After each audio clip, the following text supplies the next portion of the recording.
ఇవాళ మంత్రులు కూడా అహంకారంగా మాట్లాడుతున్నారు. అయ్యా రైతు బంధు పడలేదు అంటే ఒక మంత్రి చెప్పుతో కొడతా అంటాడు.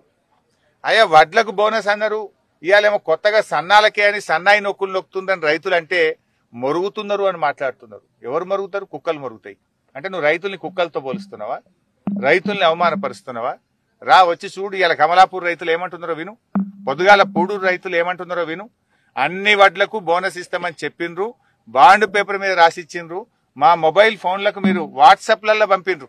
ఇక మా కాంగ్రెస్ రాగానే బోనస్ ఇస్తామని చెప్పిండ్రు, ఇప్పుడు ఎందుకు ఇయ్యరు అంటున్నారు. ఇవాళ పొద్దున నేను జగిత్యాల జిల్లాకు పోతే అక్కడ లెక్క తీస్తే ఏమెళ్ళింది, 3 లక్షల ఎకరాల్లో దొడ్డు రకం వడ్లు పండినాయి, 675 ఎకరాలే సన్న రకం పండింది. అంటే రూపాయికి 99 పైసలు దొడ్డు వడ్లే వంటాయి, పైస మందమే సన్న రకాలు వంటాయి. అంటే నువ్వు 99% మందికి ఎగబెడతా, పైస మందోళ్ళకు ఇస్తా అని చెప్పి ఇవాళ మోసం చేస్తున్నావు. అంటే రూపాయికి 99 పైసల మందికి ఎగబెడతావు, 1 పైస వాళ్ళకి ఇచ్చి నేను వడ్లకు బోనస్ ఇచ్చినా అని మోసం చేస్తా అంటే రైతులు ఊరుకునే పరిస్థితి లేదు.